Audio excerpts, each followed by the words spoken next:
শ্রী শ্রী ঠাকুরের বিবাহ নীতি চতুর্থ ভাগ। আজকে যে বিষয়গুলি আলোচনা করব বা আলোকপাত করব তা হল: 1. প্রতিলোম ঘটে গেলে প্রতিবিধান। 2. প্রতিলোমটা বিবাহী নয়। 3. প্রতিলোম সম্বন্ধ ছিন্ন করবার রীতি। 4. লাইগেশন বা ভ্যাসেকটমি। 5. প্রতিলোমীদের সংসারের বাইরে রাখা উচিত। 6. প্রতিলোম সম্বন্ধে গর্ভ সঞ্চারের বিষমতা। 7. প্রতিলোম পাপের কোনো প্রায়শ্চিত্ত নেই। 8. 6 জাতীয় প্রতিলোম। 9. প্রতিলোমকে বাহ্যজাতি করে রাখা হতো। 10. বাহ্যজাতি করার কারণ। 11. প্রতিলোম জাতকদের জন্য ব্যবস্থা। 12. প্রতিলোমজাত মেয়েদের বিয়ের ব্যাপার। 13. আদর্শ ভ্রষ্ট পতিত তাদের হাতে কন্যাদান নিষিদ্ধ। 14. বিভিন্ন প্রকারের পতিত বামুন। 15.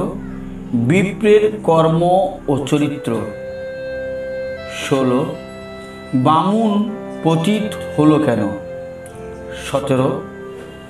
মাহিষ্যের বা কৈবর্তের বামুন। 18. পাতিত্ব থেকে উদ্ধারের পথ। 19. ভঙ্গকুলীন। 20. ভরার মেয়ে। 21. সূক্ষ্ম প্রতিলোম থেকে ত্রাণ লাভের পথ। 22. ঈষৎ নিচু ঘরের মেয়ে বিবাহে শ্রেয়জনক। 23. আভিজাত্যের গৌরব। 24. অনুলোমের প্রধান 6টি ভাগ। 25. অনুলোমের সুফল। 26. অনুলোম জাতকরা নতুন থাক। 28. অনুলোম বিবাহে অবশ্যই ভিন্ন গোত্রের প্রয়োজন। অনুলোম জাতক মাতৃবর্ণে স্থিতি লাভ করে। 29. গোত্রকারক ঋষির কৃষ্টিজাত সন্তান। 30. সবর্ণা বিবাহ না হলে অসবর্ণা বিবাহ সিদ্ধ হয় না। 31. অনুলোমের ছেলে মেয়েদের বিবাহ। আজকের আলোচনা এর উপরেই শুরু করছি। আমরা আবার প্রতিলোমের কথায় ফিরে আসি। শ্রী ঠাকুর অনুকূলচন্দ্র বললেন, প্রতিলোমটা বিবাহই না। কি বলছেন? প্রতিলোমটা বিবাহই না, মানে বিয়েই নয়। প্রতিলোম যদি কোথাও ঘটে যায় সেটাকে বিবাহ না বলে বলা যায় একটা ঘটনা, এবং সেটা সুঘটনা নয়, দুর্ঘটনা। তাই সেই দুর্ঘটনার গহ্বরে পতিত ছেলে মেয়ে দুটিকে তাড়াতাড়ি করে বাঁচানোর চেষ্টা করাই সমীচীন। ওদের সংশ্লিষ্ট অবস্থাকে যত তাড়াতাড়ি বিশ্লিষ্ট করে দেওয়া যায় ততই মঙ্গল। যদি কোনো মেয়ে ভুল করে প্রতিলোম বন্ধনে আবদ্ধ হয়ে থাকে, সেক্ষেত্রে স্মৃতি অত্যন্ত কঠোরভাবে ব্যবস্থা দিয়েছেন। সেই প্রদত্তা কন্যাকে চুরি করে এনেও শ্রেয় ঘরে বরের হাতে অর্পণ করবে যাজ্ঞবল্ক সংহিতা। এক্ষেত্রে ওই মেয়েকে চুরি করা পাপ তো নয়ই, বরং অতি পুণ্যের এবং অবশ্য করণীয়। কারণ এই চুরি করা দুইটি জীবন রক্ষা হবে, পরিবার রক্ষা পাবে, সমাজ ও জাতিকে বা জাতিতে বিপর্যয় সৃষ্টিকারী সন্তানের আবির্ভাব ঘটবে না। ব্যক্তি, দম্পতি, পরিবার, সমাজ ও রাষ্ট্রের বর্তমান ও ভবিষ্যতের পক্ষে পরম কল্যাণকর বলে এই ব্যবস্থায় ঋষি প্রদান করেছেন। প্রতিলোমে আবদ্ধ দুটি নারী ও পুরুষকে পরস্পর থেকে বিশ্লিষ্ট করার এই নীতি দেখে মনে হতে পারে এটা বুঝি বিবাহ বিচ্ছেদ প্রথা আর একটি রকম। তা নয়, কারণ বিবাহই যেটা নয়, অর্থাৎ বিয়ে যেটা নয়, সেখানে বিবাহ বিচ্ছেদের কোনো প্রশ্ন আসতে পারে না। মাথায় নেই তার আবার মাথা ব্যথা, মাথা না থাকলে মাথা ব্যথা হয়, ওটা একটা অনভিপ্রেত অশুভ ঘটনা মাত্র, যার থেকে ছেলেটিকে ও মেয়েটিকে সরিয়ে এনে উপযুক্ত সৎপাত্র বা সৎপাত্রীর সাথে বিবাহ দেবার কথা বলা হয়েছে। কিন্তু সমাজে সকল স্তরের লোকই বাস করে, সকলেই যে অনুলোম প্রতিলোম বিষয়ে সম্যক সচেতন থাকবে তা আশা করা যায় না। এমন পরিস্থিতি ঘটতে পারে যে কেউ কেউ হয়তো মহাবিভূত হয়ে বা অজ্ঞতাবশত প্রতিলোম করে বসলো বা করতে সাহায্য করলো, সেখানে কি হবে? এই অবস্থা ঋষিদের দৃষ্টির বাইরে ছিল না। তারা জানতেন যে সমাজে এমনতর অবস্থা সংগঠিত হওয়া সম্ভব, আর যদি কেউ তার থেকে ত্রাণ পেতে চায় তবে তার যথোপযুক্ত প্রতিবিধানও তারা চিন্তা করেছিলেন। প্রতিবিধানের প্রথম কথা হলো প্রতিলোম আবদ্ধ ছেলেটিকে ও মেয়েটিকে ভালো করে বোঝাতে হবে এর বিষময় পরিণাম। যিনি এই বোঝবার দায়িত্ব নেবেন তিনি হবেন ধীমান, সংযত চরিত্র এবং একান্তভাবে মানুষের মঙ্গলকামী। অত্যন্ত স্নেহভরে ধৈর্য ধরে যুক্তি দিয়ে বুঝিয়ে দিতে হবে আজকে রোপিত বিষবৃক্ষ অদূর ভবিষ্যতে কি ভয়ানক ফল প্রসব করবে। যে আনন্দের খোঁজে আজ তারা মিলিত হচ্ছে, দিন আসছে যখন সে আনন্দের চিহ্নমাত্র আর থাকবে না। তাদের পরস্পরের সান্নিধ্য হয়ে উঠবে জ্বালাময়। তাদের থেকে জাত সন্তানরাও হবে বিশ্বাসঘাতক, অব্যবস্থিত চিত্ত ও কৃষ্টি ধ্বংসকারী। বিষয় ও ব্যাপারগুলিকে একে একে বিশ্লেষণ করে এইভাবে তাদের বোধ পরিস্ফুট করে দিতে হবে। কেবল অহংয়ে আঘাত দিয়ে এই বোধ জাগিয়ে দেওয়া সম্ভব নয়। এইভাবে বোঝাবার পরে যদি তারা পরস্পরের মঙ্গল কামনায় আপনা হতেই পরস্পর থেকে বিশ্লিষ্ট হয় তাহলেই সব থেকে ভালো। কারণ প্রকৃত ভালোবাসা সবসময় প্রিয়জনের ভালোই চায়, প্রিয়ের কোনো ক্ষতি করতে চায় না। এই রকম ক্ষেত্রে যদি এমনতর ব্যাপার ঘটে যে ভবিষ্যৎ কল্যাণের জন্যই ছেলেটি ও মেয়েটি আলাদা হলো, কিন্তু অধিক নৈকট্য হেতু মেয়েটির সুরত বা লিবিডো বা সত্তার আদিম ঝোঁক ওই ছেলেটির প্রতি এমনভাবেই নিবদ্ধ হয়ে পড়েছে যে ওই ছেলেকে বাদ দিয়ে মেয়েটির পক্ষে আর কাউকে ভালোবাসা সম্ভব নয়, অথবা অন্য প্রতিবরণ করা সম্ভব নয়, সেক্ষেত্রে করণীয় কি? খুব ভাইটাল প্রশ্ন। ওই ক্ষেত্রে ওই মেয়ে যদি সত্যি নিজের এবং ছেলেটির মঙ্গল চায় তাহলে সে ওই ছেলেকে কোনোভাবে বিব্রত করবে না, বরং দূরে থেকে তার যাতে ভালো হয় সেজন্য ঈশ্বরের কাছে প্রার্থনা করবে। আর যেহেতু অন্য কাউকে স্বামী বলে ভাবা তার পক্ষে সম্ভব নয়, সেই জন্য কোনো শ্রেয়ের চিন্তায় নিরতা ও তৎকর্মপরায়ণা থেকে নৈষ্ঠিক ব্রহ্মচারিণীর মতো জীবন অতিবাহিত করাও তার পক্ষে সমীচীন ও শুভদ। কিন্তু সমস্যাটা হলো বহু বোঝানো সত্ত্বেও যদি কোনো ছেলে মেয়ে ছাড়াছাড়ি হতে না চায় তখন ওই প্রবীণ প্রধানগণ যত্ন সহকারে চেষ্টা করবেন যাতে ওদের সন্তান আগমনের পথ চিরকালের জন্য রুদ্ধ হয়, তা সে যে কোনো পদ্ধতিতেই হোক। সাধারণত বিশেষ বিশেষ অপরিহার্য ক্ষেত্রে ও জীবন রক্ষার্থে ছাড়া লাইগেশন বা ভ্যাসেক্টমির ফল ভালো হয় না। কখনো কখনো শরীর ও মনে এর বিশ্রী কষ্টকর প্রতিক্রিয়া হতে দেখা যায়, কিন্তু তবুও একটি কুসন্তান সৃষ্টির দ্বারা সমাজের বহু লোকের সর্বনাশ করার চাইতে ব্যক্তিগতভাবে একটি কি দুটি মানুষের ক্ষতি খুব বড় নয়। বহুর কল্যাণে একের অপসারণ জনহিতের এ নীতি শাশ্বত এবং চিরন্তন।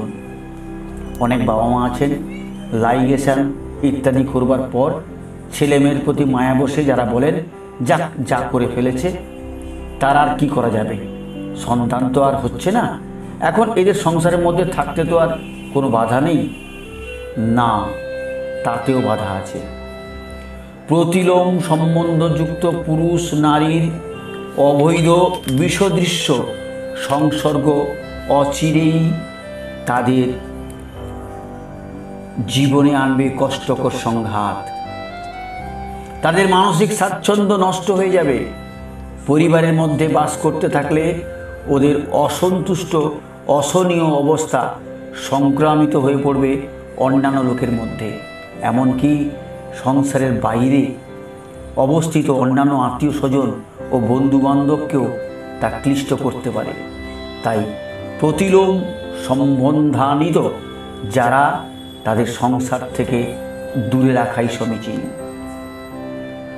তারপর এমনও হতে পারে পুরুষ ও নারী পরিণয়ের বহুকাল পরে জানতে পারল যে তাদের মিলন প্রতিলোম হয়েছে এবং এর ফল শুভ হয় না। তখন হয়তো তাদের সন্তানাদিও হয়ে গেছে। সেই অবস্থায় একে অন্যকে আর ত্যাগ করতে পারছে না, একসাথে বসবাসই তাদের কাম্য। তখন ওই পুরুষ ও নারী উভয়েরই সচেতন হওয়া উচিত যাতে আর একটিও সন্তান না হয়, আর যেভাবে পারা যায় এটাকে সম্ভব করে তুলতেই হবে। সাথে সাথে সন্তান সন্ততি সহ ওই স্বামী স্ত্রী উভয়কে ইষ্টভাবমূলক চিন্তা ও কর্মে তৎপর হয়ে চলতে হবে, তবেই রেহাই। নারী প্রকৃতির স্বাভাবিক ধর্মই হচ্ছে যে শ্রেষ্ঠকে বরণ করা, ভালোবেসে সেবা করে সার্থক হতে চায়। তার অন্তরে পূজার ডালি নিকৃষ্টের পায়ে নিবেদন করে সে স্বস্তি পায় না, মন তার ভরে ওঠে না। যদি কখনো মোহভ্রান্তি বশে কোনো মেয়ে তার থেকে নিকৃষ্ট কোনো ছেলের সাথে পরিণত হয়, হয়তো প্রথম সে কিছু না বুঝতেও পারে না, মানে প্রথম সে নাও বুঝতে পারে, কিন্তু আসল কাণ্ডটা ঘটে গর্ভ সঞ্চারের সময়। তখন ওই মেয়েটি দেহের প্রতিটি অণুতে প্রতিটি রক্তকণায় পিতৃপুরুষের সংস্কার আমরণ চেতনায় অবস্থিত। তা অব্যক্ত আর্তনাদে চিৎকার করে বলে,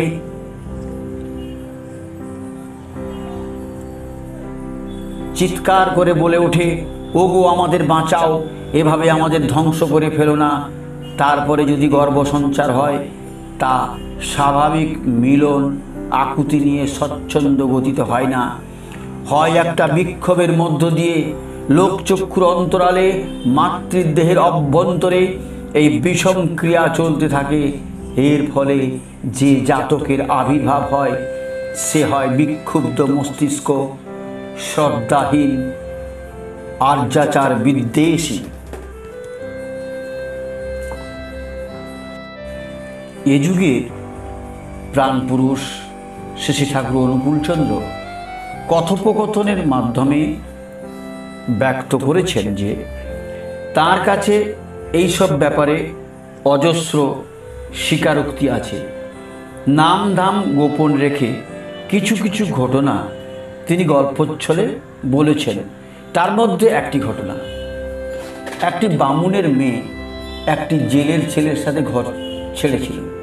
ভেবেছিল নিজের মতো করে ঘর বেঁধে সুখেই জীবন কাটাবে।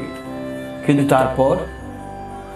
তারপর যে গোপনতম কথা কারো জানা সম্ভব নয়, সে কথা ওই মেয়েটি এসে ব্যক্ত করেছে শ্রী ঠাকুরের কাছে। বলেছে উপগতির সময় যখন আসতো তখন মেয়েটি ছেলেটিকে লাথি মারত। ঠিক ওই মুহূর্তে সে কিছুতেই ওই জেলের ছেলেকে সহ্য করতে পারত না। তার শ্রেয় বংশজাত রক্তধারার মধ্যে পূর্বপুরুষের যে শ্রেয় সংস্কার অবস্থিত, সেই সংস্কার রাজি নিকৃষ্ট বংশের বীজ গ্রহণ করার বিরুদ্ধে বিদ্রোহ করছে। ওই অন্তর্বিক্ষোভের বহিঃপ্রকাশ হচ্ছে লাথি মারা। মেয়ে বংশে যদি কোনো যৌন বিকৃতি বা ব্যভিচার না থাকে, তাহলে প্রতিলোম সম্বন্ধের সত্যিকারের চেহারা এমনতরই হয়ে থাকে।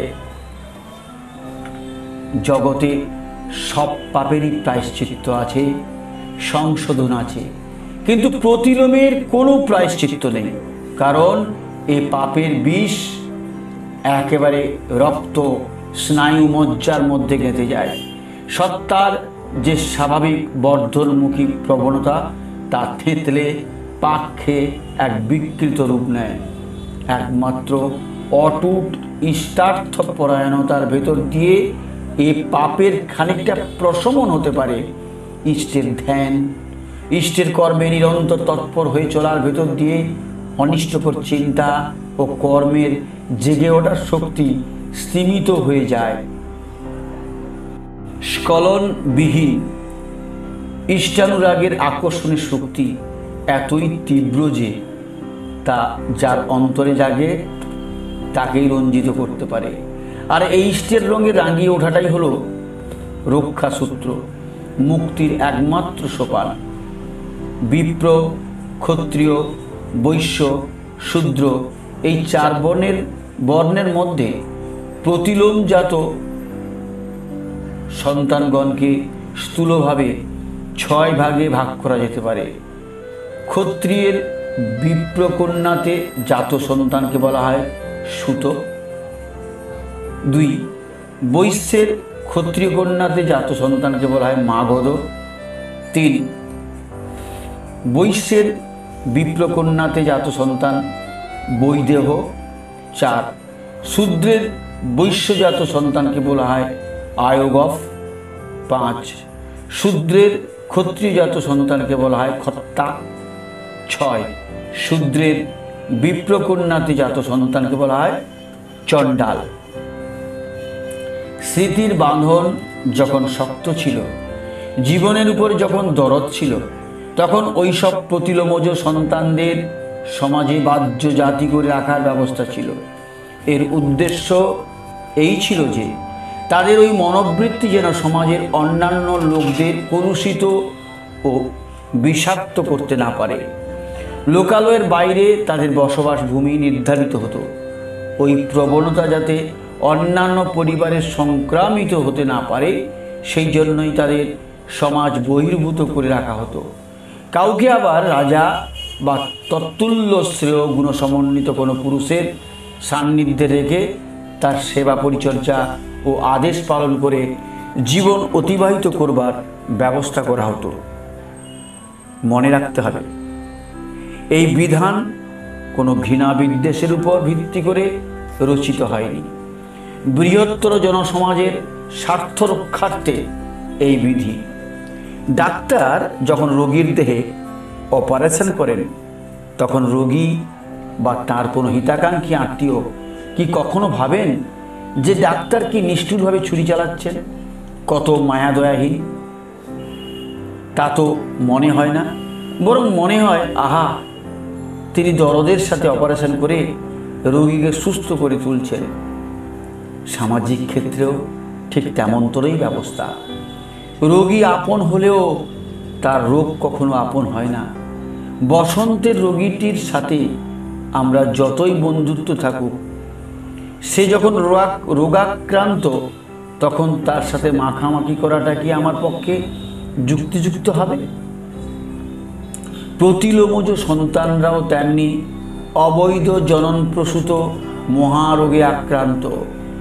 আলাদা রেখে বিহিত পরিচর্যার ভেতর দিয়ে তাদের সুস্থ করে তুলতে হবে। আর তা করার পথই হলো তাদের অচ্যুতভাবে ইষ্টমুখী করে তোলা। তপস্যার তাপে যারা নিজেদের পরিশুদ্ধ করে মঙ্গলের পথে এগিয়ে যাবে তাদের জন্য তো পূর্বোক্ত বিধান, কিন্তু তা যারা পারবে না বা অমন্তর করার ঝোঁকি যাদের নেই তাদের উপায় কি হবে? সেখানে ঋষির বিধান কৃপণ বা এক পেশে দৃষ্টিসম্পন্ন নয়। প্রতিলোমজ পুত্র সন্তানদের জন্য ব্যবস্থা হলো তাদের আর বিয়ে না করাই সমীচীন। বিয়ে না করে তারা কোনো শ্রেয় পুরুষের কর্তৃত্বাধীনে থেকে তাঁরই সেবা, সহযোগিতা ও পরিচর্যায় জীবন অতিবাহিত করবে এবং ওই শ্রেয় পুরুষের নির্দেশ মতোই বিহিত সাধনা ও অনুশীলন ব্যাপৃত থাকবে। আর প্রকৃতির তাগিদে যদি কোনো তাদের বিয়ে করতেও হয় তবে সে বিয়ে হবে স্বপর্যায়ে, অর্থাৎ ওইভাবে জাত কন্যার সাথে, এবং সেক্ষেত্রেও তাদের সন্তান উৎপাদন ক্ষমতা যেন তেন প্রকারে রহিত করাই সমাজ বিধায়কদের কর্তব্য। যে অব্যবস্থ বিকৃতিক্লিষ্ট হীনপ্রভ স্নায়ুজাল ও অবৈধ অশুভ সংস্কৃতি নিয়ে তাদের জন্ম, তা যাতে কিছুতেই পুরুষানুক্রমে সঞ্চারিত হয়ে সমাজকে ক্লীন্ন ও দুষ্ট করে না তোলে, তার জন্য এই আপাত কঠোর ব্যবস্থা। সেই ডাক্তারদের পূর্বকথিত ফোঁড়া অপারেশন করার মতো নিষ্ঠুরতা। একটা কঠোর ব্যবস্থার মধ্য দিয়ে বৃহত্তর গণসমাজের কল্যাণ সাধন, এই গেল প্রতিলোমজাত ছেলেদের ব্যাপার। কিন্তু প্রতিলোমজাত মেয়েদের সম্পর্কে অন্যরকম বিধান। সর্বতোভাবে উৎকর্ষী চলন সম্পন্ন, সদাচারী, ইষ্টনিষ্ঠ, তেজস্বী ব্যক্তিত্ববান পুরুষের সাথে ওইসব মেয়েদের বিয়ে হওয়া দরকার। তখন তারা একটা বটগাছের মতো আশ্রয় পায়, উজ্জ্বল শক্তিশালী সার্চ লাইটের মতো আলোকপথ পায়। ওই রকম পুরুষের সুকৌশলী দরদি শাসন ও নিয়ন্ত্রণ তাদের জীবনে ধীরে ধীরে দোষের অপসারণ ঘটিয়ে গুণের উন্মেষ ঘটায়। শুভ পথে চলার প্রেরণা তারা ওইভাবেই লাভ করে। বিবাহের পর ওই মেয়েরা যদি ওই রকম স্বামীর প্রতি সশ্রদ্ধ, সেবানুচর্যা পরায়ণা এবং অচঞ্চলা থাকে, স্বামীর সর্বপ্রকার আদেশ হাসি মুখে নির্দ্বিধায় পালন করতে উন্মুখ ও সতর্ক থাকে, তখন তারাও তাদের জন্মগত দূষিত আবহাওয়ার চাপ কাটিয়ে উঠতে পারে। দ্রষ্টব্য যাজ্ঞবল্ক্য সংহিতা প্রথম অধ্যায়। তাছাড়া স্বামীর পরিবারে সদাচার, সদ্ব্যবহার, শ্রদ্ধা, ভক্তি, বিনয়, প্রজ্ঞা, বোধ ইত্যাদির দ্বারাও তাদের জীবন প্রভাবিত হয়ে ওঠে। পরপর 7 পুরুষ যাবৎ ক্রমাগত মেয়েদের বিবাহ ওই রকম শ্রেয়বরে নিষ্পন্ন হবার পরে 7ম পুরুষের জাতক একটি শিষ্টাচারী, সুস্থ, স্বাভাবিক মানুষ হয়ে জন্মগ্রহণ করে। এই নীতির দ্বারা প্রতিলোমজাত কন্যার ক্ষেত্রে প্রতিলোমের কুপ্রভাব এড়ানো সম্ভব হতে পারে। প্রতিলোম প্রসূত যারা, সংহিতায় তাদের নাম অপধ্বংসজ। সমাজে এরা পতিত নামে অভিহিত। পতিত মানে আদর্শ থেকে পতিত, আদর্শ ভ্রষ্ট, যাতে মস্তিষ্কের বিকাশ আনে, হৃদয়ের প্রসারতা আনে, জীবনের সর্বতোমুখী ঊর্ধ্বদনা নিয়ে আসে, এমনতর পথই বৈধ আদর্শ। অবৈধ যৌনাচারের দ্বারা সেই আদর্শের একেবারে মূলে কুঠারাঘাত করে তা হতে চ্যুত বা পতিত হয়। এমনতর যারা তাদের মস্তিষ্কে থাকে না সৃষ্ট সম্বর্ধনী অনুচরণ, জীবনের সমস্ত পরিস্থিতিতে হৃদ্য অসৎ নিরোধী তৎপরতায় প্রতি প্রত্যেককে নিয়ে মঙ্গল পথগামী হয়ে ওঠা তাদের পক্ষে সুদূর পরাহত। নিজের মঙ্গল অমঙ্গল সম্পর্কে যাদের কোনো ধারণা নেই, তারা অপরের ভালো করবে কি করে? তাই বিবাহিত জীবনও এদের হয় জট পাকানো, কিংভূত কিমাকার অথবা ধোঁয়াশা ভরা কোনো রকম একটা টিকে থাকার অবস্থা। এরা যে সৃষ্টি করবে তার ভেতরেও এদের এই চরিত্র সঞ্চালিত হবে। এইসব আদর্শচ্যুত পতিতদের হাতে কন্যাদান করা গহরিত অপরাধ বলে শাস্ত্রে নির্দিষ্ট আছে। পরম প্রেমময় শ্রী ঠাকুর অনুকূলচন্দ্র তাই বলেছেন, আদর্শহীন পতিত জনে দিলে মেয়ে খায় সমনে। মেয়েরাই সন্তানের ধারয়িতা, প্রসবিতা ও পালয়িতা।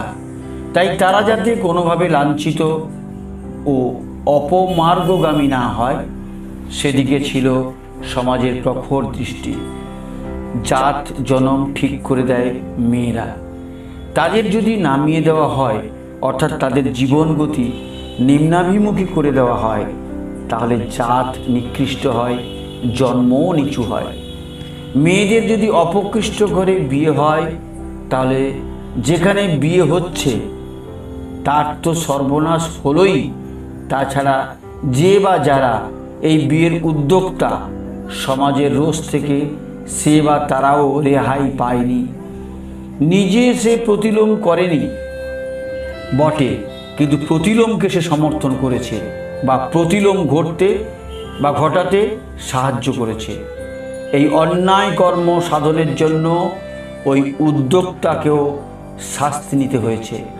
তার স্বাভাবিক গৌরব থেকে সে চ্যুত হয়েছে। এক কথায় তার বংশ নেমে গেছে। এইভাবে বাংলার রাঢ়ী শ্রেণীর ব্রাহ্মণদের মধ্যে অনেক কুলীন সন্তান ভঙ্গ কুলীনে পরিণত হয়েছেন। অনেক ভঙ্গ কুলীন বংশজ আখ্যা পেয়েছেন। তাই মেয়েদের বিয়ে বিলম্বে হয় তাও ভালো, কিন্তু তাড়াতাড়ি করে নিচু বংশে বা যে বংশে পাতিত্ব আছে সেখানে দেওয়া কখনো ঠিক নয়। এছাড়া বামুনদের মধ্যে আরেক ধরনের পতিত বামুন কথা শোনা যায়, যাদের বলা হয় জেলের বামুন, মাহিষ্যের বামুন, কৈবর্তের বামুন ইত্যাদি। এই শ্রেণীর ব্রাহ্মণেরাও পতিত। এদের ঘরে কন্যা সম্প্রদান তো দূরের কথা, শ্রী ঠাকুর অনুকূলচন্দ্র সৎ ব্রাহ্মণদের বলেছেন, ওদের হাতের জলও তোমরা খেতে পারো না। তার এই কথা শুনলে হঠাৎ মনে হতে পারে এ তো স্বার্থপরের মতো কথা, মনুষ্যত্বকে দাবিয়ে রাখার চক্রান্ত। কিন্তু সমস্ত ব্যাপারটা যদি আমরা ভালো করে তলিয়ে বুঝি, তখন আর ও কথা মনে হবে না। বিপ্র শব্দের অর্থ হচ্ছে বিশেষভাবে সবাইকে পূরণ করেন যিনি। পূরণ যুক্ত ক। সমাজে যারা বাস করে তারা যে কোনো বর্ণের হোক বা যে কোনো শ্রেণীর হোক, প্রত্যেকের অভাব অভিযোগ নিয়ে চিন্তা করা, সমস্যার সমাধান করা, সেবা সাহায্যে ও পরামর্শে তাদিগকে জীবন বৃদ্ধির পথে সমুন্নত করে তোলা, এই হলো বিপ্রের কাজ। সমাজের সকলেই সেবার জন্য সে আছে। কোথাও কারো কাছে একচেটিয়া হয়ে থাকা বিপ্রের বৈশিষ্ট্য বিরুদ্ধ।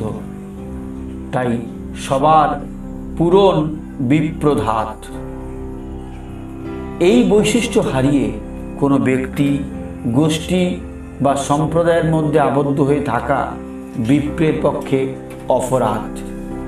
যে কোনো বর্ণের বা যে কোনো সম্প্রদায়ের যে কোনো লোক আর্ত ও প্রয়োজন পীড়িত হয়ে তার শরণাগত হলেই তাকে সেখানে ছুটে যেতে হবে, শুনতে হবে সব কথা এবং যথা কর্তব্য করতে হবে। অমুকের বাড়ি যাব না বা অমুক সম্প্রদায়ের জন্য আমার মাথা ব্যথা নেই, এ কথা বলার অধিকার নেই বিপ্রের। যদি কোনো বিপ্র এমন কথা বলে, সে নিজের বৈশিষ্ট্যের অপলাপ করে, আর স্ব বৈশিষ্ট্যের হনন বা অপলাপ স্থিতিতে সবচাইতে বড় পাপ বলে ঘোষিত। অমন্তর গৌরবোজ্জ্বল চরিত্রের ধারক ও বাহক বিপ্রকুল যখন অর্থ, স্বার্থ ও বিনা পরিশ্রমে পাওয়ার লোভে গণ্ডিবদ্ধ হয়ে পড়লেন, তখন থেকেই এলো তাদের অধঃপতন। কোনো বিশেষ শ্রেণী বা সম্প্রদায়ের কাছে থেকে তাদের জাগতিক প্রয়োজনগুলি ভালোভাবেই মিটে যেতে লাগলো। এই সম্প্রদায়ের কাজকর্মে ও নানা রকম দায়ে ওই বিপ্র প্রাণ দিয়ে করতেন। তারা আবার বিনিময়ে তাদের যথাসাধ্য দিয়ে বামুনকে খাইয়ে পরিয়ে বাঁচিয়ে রাখত। এখন নিত্য প্রয়োজনটা এইভাবে এক সম্প্রদায়ের মধ্য দিয়ে প্রচুর পরিমাণে পূরণ হয়ে যাওয়ার ফলে ওই বামুন ঠাকুরও আর বাইরে কারোর জন্য কিছু করার তাগিদ বোধ করা ছেড়ে দিতে থাকলেন। লোকস্বার্থী হয়ে বহু জনহিতায় যে জীবন উৎসর্গ করার কথা, লোভ পরবশ হয়ে নিপট স্বার্থ প্রত্যাশায় তা তারা বেঁধে রাখলেন বিশেষ কয়টি ঘরের মধ্যে। অসীমকে করে তুললেন সীমায়িত, ভূমাকে করে তুললেন সংকীর্ণ। এ চলন বিস্তারের পরিপন্থী। তাই ব্রহ্মবোধের পথে বজ্রকপাট এবং বিপ্র বৈশিষ্ট্যের অবক্ষয়কারক, বৃহত্তর জনগণের কল্যাণ সাধনে যার বিনিয়োগ হতে পারল না, অমৃতের পথে তার গতি আপনা থেকেই রুদ্ধ হয়ে আসে। এইভাবে সীমিত গণ্ডির মধ্যে বসে সুখের স্বর আস্বাদন করতে থাকার ফলে বামুনদের মধ্যে নেমে এলো পতিতার পাতিত্বর অন্ধকার। সমাজ নিয়ন্তাগণ এই জাতীয় সংকীর্ণ চেতা বামুনদের অন্যান্য বিপ্র সন্তান থেকে আলাদা করে রাখার ব্যবস্থা করলেন। তাদের উদ্দেশ্য ছিল বৈশিষ্ট্যঘাতী ওই হীন স্বার্থ কুটিল মনোবৃত্তি যেন অন্যান্য বিপ্রের মাঝে সঞ্চারিত না হয়। তাই ওদের সাথে পান, ভোজন, বিবাহ প্রভৃতি সর্বপ্রকার সামাজিক ক্রিয়াকলাপ নিষিদ্ধ হলো। মাহিষ্যদের নিয়ে যারা মেতে রইলেন তারা হলেন মাহিষ্যের বামুন। কৈবর্ত সমাজের বাইরে যারা যেতে চাইতেন না তারা হয়ে পড়লেন কৈবর্তের বামুন ইত্যাদি। আবার যেহেতু সমাজের সদাচারী, সেবাপ্রাণ, উন্নতমনা, সংযত চরিত্র বিপ্রদের সান্নিধ্য বর্জন করে এরা নিকৃষ্ট, নিম্ন কৃষ্টি সম্পন্ন মানুষদের সাথেই নিয়ত চলাফেরা করতে লাগলেন, ফলে তারা বিপ্রচিত আচার আচরণ থেকেও ক্রমশ ভ্রষ্ট হয়ে পড়লেন। এইভাবে ঘিরে ধরল পাতিত্ব। ওরা হয়ে পড়লেন পতিত বামুন। এই বিধান সমাজ ব্যবস্থাপকদের। কিন্তু যদি এই ব্যবস্থা চিরস্থায়ী হয়ে থাকে তবে মানুষের আর উদ্ধারের পথ বলে কিছু থাকে না। একবার যে পতিত হলো, আবহমান কাল ধরে সে কি পতিতই হয়ে থাকবে? ওঠার ইচ্ছা থাকলেও কি আর উঠতে পারবে না? নিশ্চয়ই পারবে। সে বিধান দান করেছেন এই যুগে আবির্ভূত পরম দয়াল শ্রী শ্রী ঠাকুর অনুকূলচন্দ্র। সর্বপ্রকার পাপী তাপী অক্ষম মূঢ় মানুষের পরিত্রাণের পথ উন্মুক্ত করে সবার জন্যই ঈশ্বর প্রাপ্তির পথ সুগম করে দিয়েছেন। তিনি বলেছেন, ওরকমভাবে পাতিত্ব যাদের এসেছে তারা যদি পুরুষোত্তম প্রবর্তিত বিধানে দীক্ষিত হয়ে তাঁরই নির্দেশে জীবন পরিচালিত করে তৎকর্মপরায়ণ হয়ে চলতে থাকে, তবে তিনি ৩-৪ পুরুষের মধ্যেই আবার তাদের হারানো বৈশিষ্ট্য ফিরে পেতে পারে। কিন্তু চলার গতি যদি সুনিষ্ট, তীব্র সম্বেগী ও নিটোল না হয়, তবে ওই পুনরুজ্জীবন বিলম্বিত হতে পারে। কারণ একমাত্র শ্রী পুরুষোত্তমই জীবনের সর্বতোমুখী বিকাশের পরম উৎস এবং প্রেরণা, যার অভাবে ওরা পতিত হয়েছে। পুরুষোত্তম কেন্দ্রিক বিহিত অনুশীলনের মাধ্যমে সেই সদাচার ও বিপ্র চরিত্র আবার তারা অধিগত করতে পারে, আবার পাজিত্য দোষ মুক্ত হয়ে শুদ্ধ সত্য মধ্যাহ্ন ভাস্করের মতো দীপ্তিমান হয়ে উঠতে পারে। আমরা পূর্বে কুলীন ও ভঙ্গ কুলীনের কথা বলেছি। ভঙ্গ কুলীন মানে কৌলিন্য প্রথাকে যারা ভেঙে ফেলেছেন, বিবাহ নীতিকে অমান্য করে যেসব কুলীন অকুলীন ও পতিত পাত্রের হাতে কন্যা অর্পণ করেছেন, তারা কুল ভেঙেছেন, তাই তারা ভঙ্গ কুলীন নামে খ্যাত। এই হলো মেয়ে দিয়ে কুল ভাঙা। আর এক রকমের ভঙ্গত্ব সমাজে চালু হয়, তা হলো ভঙ্গ বা অজ্ঞাত কুলশীল নিচু ঘর থেকে মেয়ে আনা থেকে। কুলীনের ছেলেকে জামাই করার লোভে নিচু বংশের অনেক লোক নানা রকম প্রলোভন দেখিয়ে কুলীনের হাতে মেয়েকে দিতেন। আবার 1120 শকে গৌড়ে মুসলমান আক্রমণের পর থেকে তীব্র সামাজিক বিশৃঙ্খলা দেখা দিল। কথায় কথায় মেয়েদের ইজ্জত বিপন্ন হয়ে পড়তে থাকলো।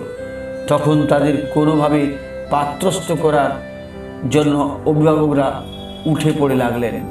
কিন্তু উঁচুর ঘরে মেয়ে দিতে হবে, এই চেতনার ক্ষীণ সূত্র সেই বিপর্যয়কালেও ছিল। এইভাবে অনেক উঁচু বংশজাত পাত্রের বিয়ে হয়ে গেছে নিচু বংশজাতা কন্যার সাথে। অবশ্য এই ডামাডোলে অনেক উঁচুর মেয়ে নিচু ঘরেও চলে গেছে। আর যেসব মেয়ে অভিভাবকহীন হয়ে পড়ল বা যাদের অভিভাবকগণ অক্ষম, তাদের নৌকায় ভরে নিয়ে যে ভিন্ন অঞ্চলের যে ছেলেদেরকে বিয়ে দিয়ে দেওয়া হতো, নৌকায় ভর্তি করে নিয়ে যাওয়া হতো বলে এইসব মেয়ের নাম হয়ে গেল ভরার মেয়ে। এদের বেশিরভাগেরই পরিচয় অজ্ঞাত থাকত। ভরার মেয়ে যারা বিয়ে করত তাদের কুলভঙ্গ হতো। এইভাবে মেয়ে নিয়েও কুলভঙ্গ হতে আরম্ভ করল। প্রথমোক্ত ভঙ্গ কুলীনগণ প্রতিলোম সূক্ষ্মভাবে করলেও সমাজে বিকৃত জৈব সংস্কৃতির সৃষ্টির অপরাধে অপরাধী। তাই সমাজ নিয়মকরা তাদের কুলীন থেকে হীন করে রেখেছেন। এরা কখনো কুলীনের মেয়ে বিয়ে করতে পারবে না। তাহলে কি এরা চিরকালের জন্য পতিত হয়ে রইল? প্রশ্ন এসে যায়। উদ্ধারের কোনোই উপায় নেই। যুগন্ধর কল্যাণ পুরুষ শ্রী শ্রী ঠাকুর অনুকূলচন্দ্র মহাবিপ্লবীর মতো এগিয়ে এসে বললেন, তা কেন? উপায় আছে। ভুল মানুষই করে, আবার বিহিত প্রায়শ্চিত্তের মধ্য দিয়ে তার সংশোধনও হয়। আর প্রায়শ্চিত্ত মানেই হলো প্রকৃষ্টভাবে চিত্তে গমন করা। এক্ষেত্রে প্রতিলোম সমর্থন করার জন্য অন্যায়কারীকে শাস্তি নিতে হবে ঠিকই। কৌলিন্যের বৈধ আচরণীয় গুণাবলী থেকে সে চ্যুত হলো, কিন্তু সেই চ্যুতি ও তজ্জনিত পাতিত্ব অনন্তকালের জন্য হতে পারে না। কারণ তার নিজ বংশে তো প্রতিলোমের বিষ প্রবেশ করেনি। কিন্তু সে যেহেতু সে ওই বিষাক্ত কর্মের কারক বা সমর্থক হয়ে সমাজের অন্য ঘরকে নষ্ট করেছে, সেই জন্য সে যদি অন্তত পরপর 3 পুরুষ ধরে অস্থলিতভাবে ইষ্টনিষ্ঠ হয়ে আদর্শ ধর্ম ও কৃষ্টির পরিচর্যা করে চলে, বিহিত সাধন ভোজন ও সদাচার পালন করে তপস্যার সৌকর্যে নিজেকে দোষমুক্ত ও আচারযুক্ত করে তুলতে পারে, বংশের বিয়ে থাওয়ার কোনো ব্যতিক্রম বা বিপর্যয় সৃষ্টি না করে, তাহলে 3 পুরুষ পরে সে আবার কৌলিন্য মর্যাদার সমাসীন হতে পারে। যে কোনো পাতিত্ব থেকে মুক্ত হতে হলেই বিহিত তপশ্চর্যা ও বৈধ যৌন সঙ্গতি, এই দুটি বিষয় একান্ত প্রয়োজন। আর দ্বিতীয় শ্রেণীর ভঙ্গ যারা, অর্থাৎ অকুলীনের মেয়ে নেওয়ার ফলে যাদের কুল ভঙ্গ হয়েছে বলা হয়, তাদের সম্পর্কে শ্রী শ্রী ঠাকুরের দৃপ্ত ঘোষণা, ওতে কুল ভাঙে না। ঈষৎ অনুলোম ক্রমিক ঘরের রজস দীপনা উচ্চ ঘরের পুরুষ ও সৌর্যের সাথে মিলিত হয়ে উন্নততর প্রজাতি সৃষ্টি করে। প্রজনন বিজ্ঞানেরও সূত্র একই। তাই এটা পাপ তো নয়, বরং সুসন্তানের আবির্ভাব ঘটিয়ে সমাজের উন্নতি সাধন বা বিধান করার জন্য অতি প্রয়োজনীয়। রক্তের তথা বংশের কৌলিন্য রক্ষার এই প্রথা বা প্রয়াসকে অনেকে গোঁড়ামি বলে উল্লেখ করতে পারেন, কিন্তু যে গোঁড়ামিতে মঙ্গল আসে তা রক্ষা করাই ভালো, তাতে ফল ভালো হয়। আর অমন্ত্র গোঁড়ামি পালন করতে গিয়ে যদি কেউ মৃত্যুবরণও করে, তাহলে ওই মৃত্যুর ভেতর দিয়ে সে এমন একটা আদর্শ স্থাপন করে যায় যা বহু লোকের মনে ঊর্ধ্বতনার পথে প্রেরণা জাগায়। এমনতর গোঁড়ামির এক চরম উদাহরণ প্রকাশিত হয়েছিল 1954 সালের ইংরেজি 7ই ডিসেম্বর মঙ্গলবার যুগান্তর পত্রিকায়। শিরোনামে ছিল রক্তের কৌলিন্য রক্ষা। খবরটি হলো, আপনাদের শোনাই। করাচি 5ই ডিসেম্বর। মুসলমানদের মধ্যে উচ্চ বংশ সৈয়দ পরিবার ভুক্তা সিন্ধুর হায়দ্রাবাদের জনৈকা মহিলা অদ্য সৈয়দ বংশিয়া নহে এমন এক ব্যক্তির রক্তগ্রহণ অপেক্ষা মৃত্যুবরণ করিয়ালন। সংবাদে প্রকাশ, হায়দ্রাবাদে জনৈক জমিদারের পত্নীকে নিদারুণ রক্তাল্পতা রোগ হইতে রক্ষা করিবার জন্য চিকিৎসকরা রক্ত প্রদানের পরামর্শ দেন। ওই মহিলাটি এই শর্তে রক্ত গ্রহণে রাজি হন যে রক্তদাতা সৈয়দ বংশোদ্ভূত হইতে হইবে। চিকিৎসকরা উচ্চ বংশের রক্তদাতা খুঁজিয়া না পাওয়ায় মহিলাটির মৃত্যু হয়। অনেকে মনে করতে পারেন, এরকম একটা ভ্যানিটি নিয়ে শুধু শুধু মরে গিয়ে লাভ কি? আদর্শের জন্য আপ্রাণতা যাদের আছে, বংশ তথা পিতৃপুরুষের জন্য গৌরববোধ যার অন্তরে উচ্ছল হয়ে আছে, সে বোধ করতে পারে যে এই মৃত্যু কত মহান, কত উজ্জ্বল। ভ্যানিটির লেশমাত্র এখানে নেই। শ্রী শ্রী ঠাকুর বলছেন, বংশে যদি কোনো আন্তঃপ্রক্ষেপ ইন্টারপোলেশন না থাকে, তবে বংশ বৈশিষ্ট্য কখনো নষ্ট হয় না, তা সুপ্ত থাকতে পারে। বিহিত নেচার বা পোষণ পেলেই আবার জেগে উঠবে। এই বংশ বৈশিষ্ট্য তথা রক্তধারাকে অম্লান ও অক্ষুণ্ণ রাখার প্রাণপণ প্রচেষ্টাকে মূঢ়তাবশত ভ্যানিটি বলে মনে হতে পারে, কিন্তু তা নয়। বীজ ধারার মধ্য দিয়ে বংশানুক্রমে প্রবাহিত এই গুণ বৈশিষ্ট্য রাজি অমর। আধুনিক প্রজনন বিজ্ঞানের সর্বশেষ আবিষ্কার জিন থিওরি ও সেই কথাই বলে।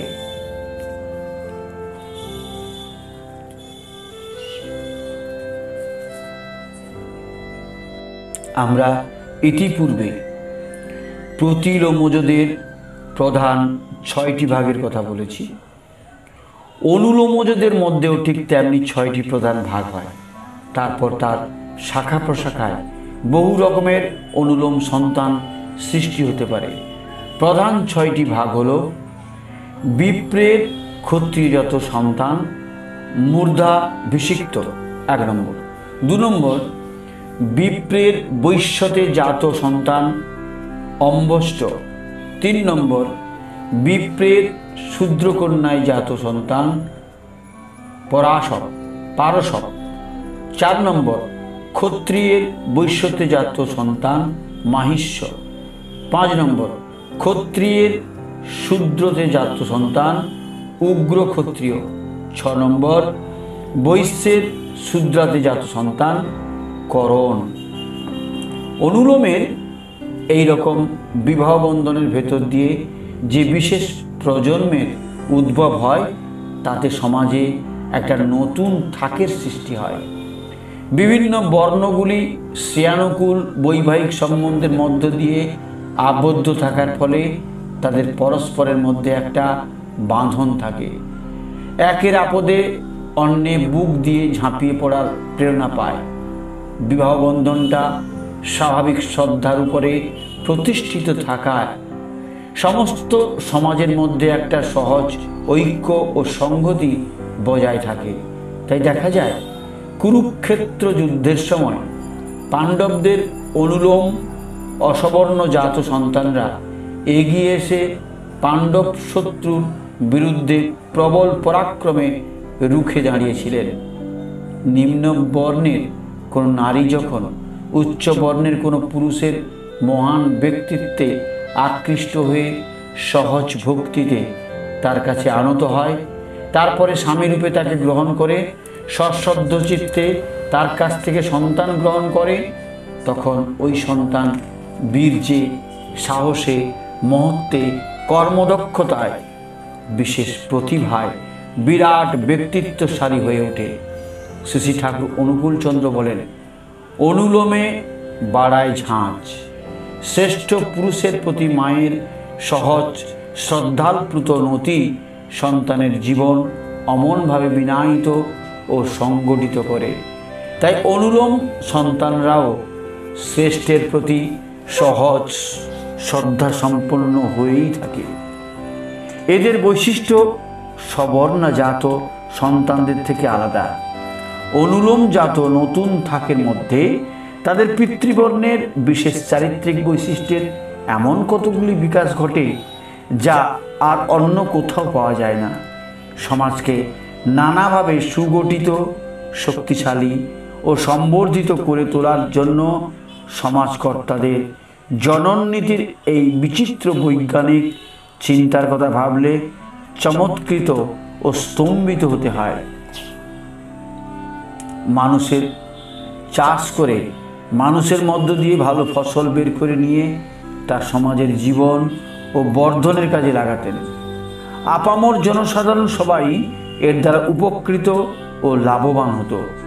তাই যে সমাজ উন্নতিতে পরিপুষ্ট হতে চায় তাদের পক্ষে অনুলোম অসবর্ণ বিবাহের প্রয়োজনীয়তা অপরিহার্য তথা অনস্বীকার্য।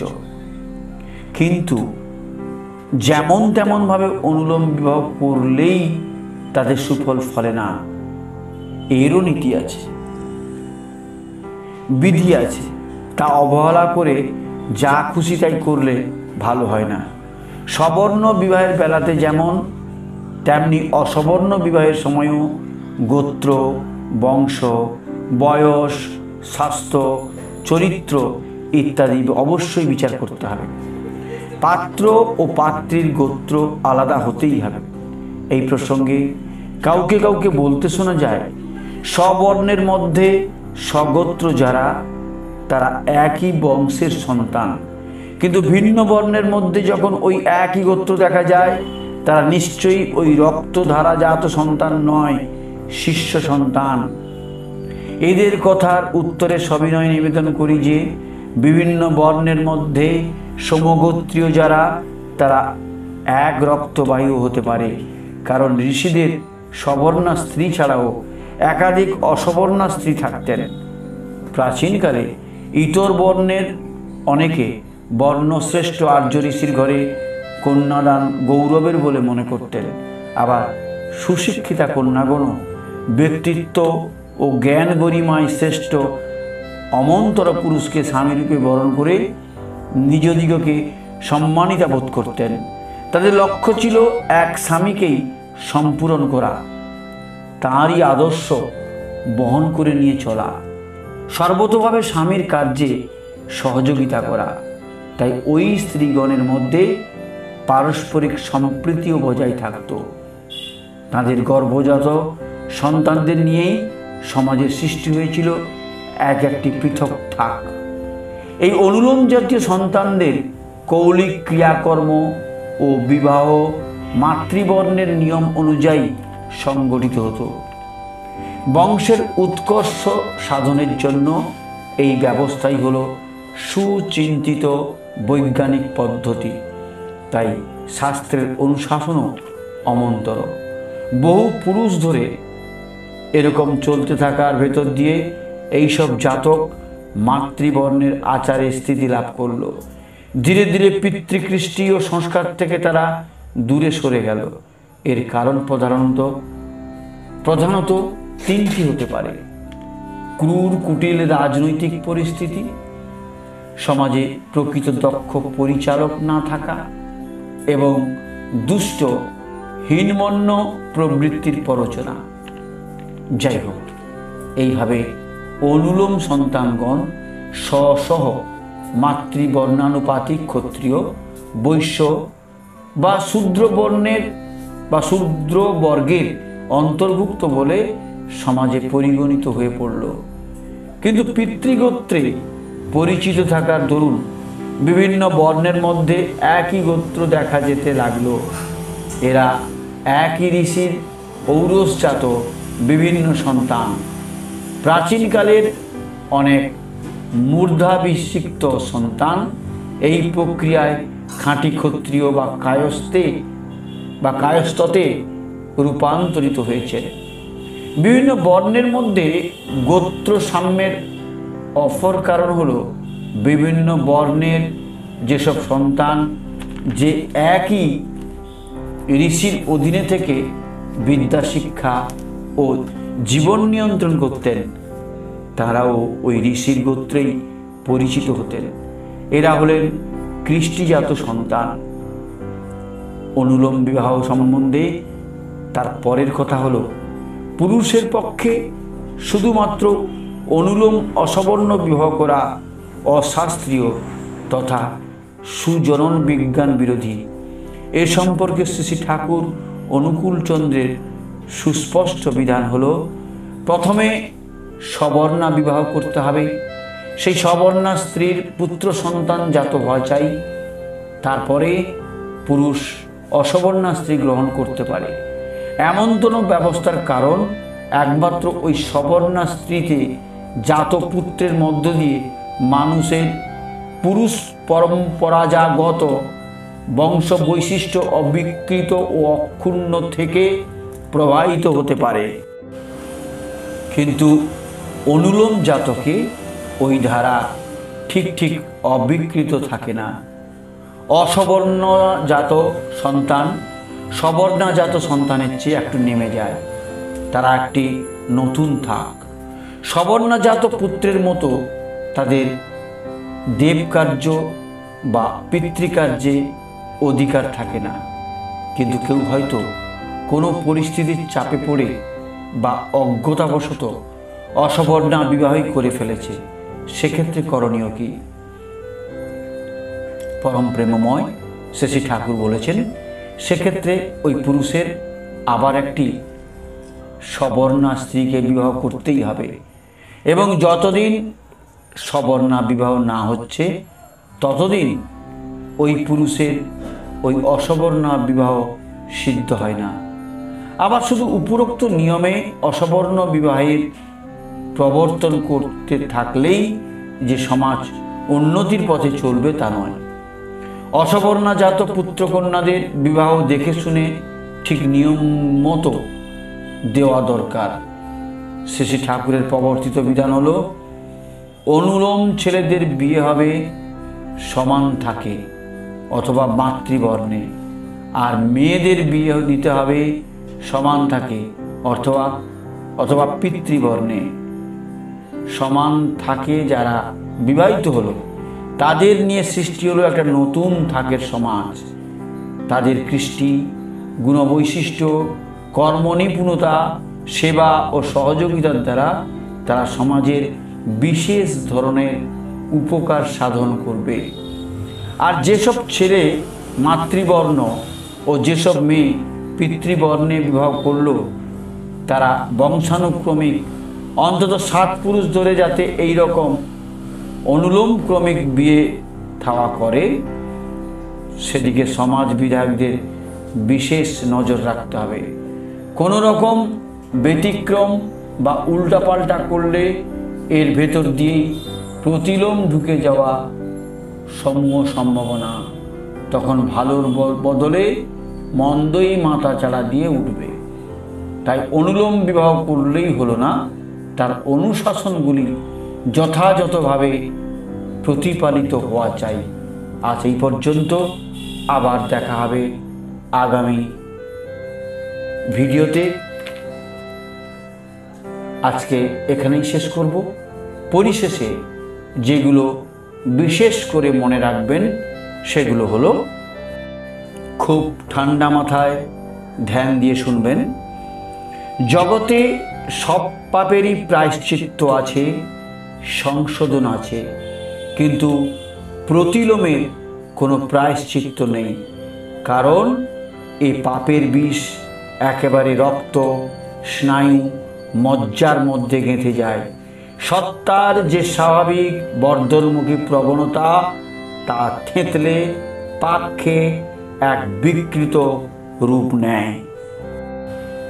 অবশ্যই এটাও মনে রাখবেন, প্রতিলোমজাত সন্তানগণকে স্থূলভাবে 6 ভাগে ভাগ করা যেতে পারে: সুত, মাগধ, বৈদেহ, আয়োগক, খত্তা, চণ্ডাল।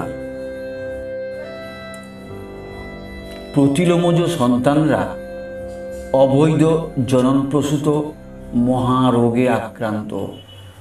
আলাদা রেখে বিহিত পরিচর্যার ভেতর দিয়ে তাদের সুস্থ করে তুলতে হবে। আর তা করার পথই হলো তাদের অচ্যুতভাবে ইষ্টমুখী করে তোলা। অবশ্যই মনে রাখবেন, বিশেষ করে রক্তের তথা বংশের কৌলিন্য রক্ষার এই প্রথা বা প্রয়াসকে অনেকে গোঁড়ামি বলে উল্লেখ করতে পারেন, কিন্তু যে গোঁড়ামিতে মঙ্গল আসে তা রক্ষা করাই ভালো। সবশেষে বলি, অনুলোমজদের মধ্যেও 6টি প্রধান ভাগ হয়।